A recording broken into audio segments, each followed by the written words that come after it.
नमस्कार। Have a nice day. गुरु कबीर सिंह की वाणी का एक श्लोक है कि राम रहीम पुराण कुरान अनेक कहे मत एक न मान्यो। तो मतलब इसका यह है कि इन द एसेंस बोल रहा हूं कि जो राम के बारे में आप कहते हैं, जो रहीम के बारे में आप कहते हैं, जो कुरानों में वेदों में, मैं कुछ नहीं मानता भैया। ये बात गुरु गोविंद सिंह जी को क्यों कहनी पड़ी? एक्चुअली हिंदुइज्म जो है उसमें बहुत सारी गड़बड़ियां हैं, वक्त ने पैदा की हैं, या जो लखारी थे ना इतिहास लिखने वाले, इतिहास तो कोई है ही नहीं हमारे पास, तुक्के हैं, वो बड़े गड़बड़ है। गुरु ग्रंथ साहब का एक श्लोक है, सतयुग ता मान्यो चलियो बल बावन भायो, त्रेता ता मान्यो राम रघुवंश कहायो, द्वापर कृष्ण मुरार कंस कृतार्थ कियो। यानी कृष्ण मुरार, कृष्ण भगवान का जन्म द्वापर युग में हुआ। और ये मेरे पास एक किताब है ज्योतिष की है, इसमें लिखा हुआ है कि 8,84,000 वर्ष, 8,84,000 वर्ष मान है, प्रमाण है, आयु है द्वापर युग की।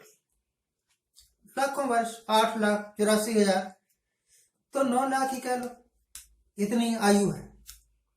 अगर यह बात मानी जाए और उसके बाद कलयुग है तो यह 42,000 ने 4,32,000 साल है इसकी उम्र। 4,32,000 वर्ष बहुत होते हैं भाई।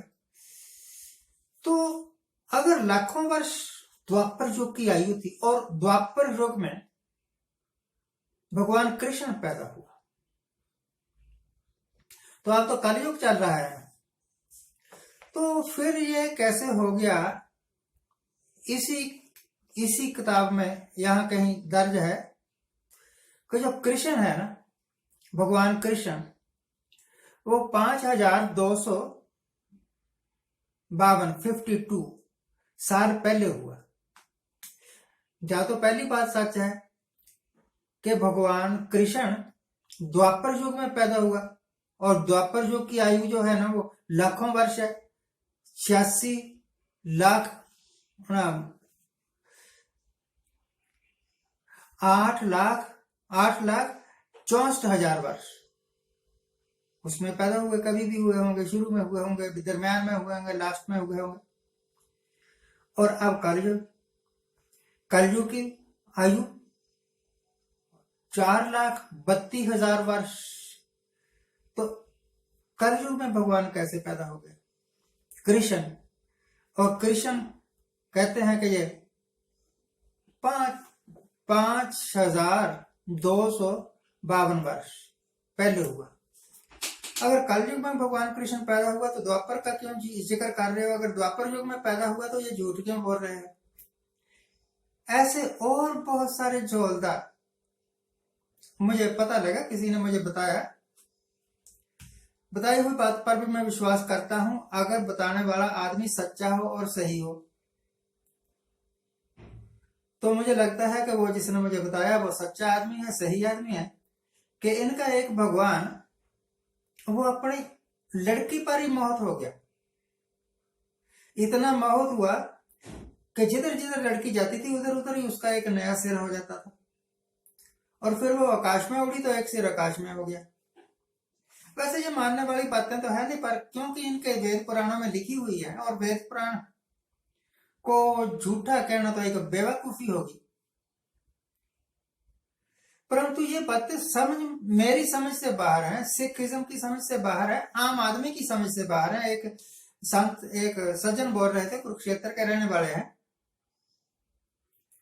कि मैं इस बात को कैसे मान लूं कि हनुमान ने सूरज को निगल लिया था, जबकि सूरज का आकार जो है ना धरती के आकार से कई 100 गुना ज्यादा है, और हजारों डिग्री टेम्परेचर है उसका। भट्ठे में ईंट पकती है ना, तो वहां का टेम्परेचर होता है भट्ठे के अंदर का 1500 डिग्री। अगर कहीं 1800 डिग्री पर टेम्परेचर पहुंच जाए ना, तो जो ईंटें बनने के लिए हमने डाली थी वो पिघल जाती हैं, उसको फिर बोलते हैं ये खिंकर ईंट है, आकार से बद शक्ल सी हो जाती है, तो चौरस नहीं रहती बिल्कुल। ये तो एक स्थिति है। और दूसरी स्थिति है, यूपी का जो उप मुख्यमंत्री है, उन्होंने एक नया नारा दिया है कि अयोध्या काशी जारी है, अब मथुरा की बारी है। और भले लोग तो सीधा क्यों नहीं कहता कि इलेक्शन जीतने के लिए हम कुछ भी उठपटांग कह देंगे, कर देंगे। अयोध्या में कौन से तूने झंडे गाड़ लिए, और अगर मंदिर बन भी गया तो उससे ना तो बेरोजगारी दूर होने वाली है, ना किसी की गरीबी जाने वाली है, कुछ पंडों का गुजारा हो जाएगा, उन लोगों का गुजारा हो जाएगा जो उस मंदिर की कमाई पर अपना और अपने परिवारों का पेट पालेंगे। बाकी तो गरीब के गरीब ही रह जाएंगे ना। ऐसी उलझुल झूठी मकारी भरी बातें सिर्फ बीजेपी ही कर सकती है, मैं तो समझता हूं।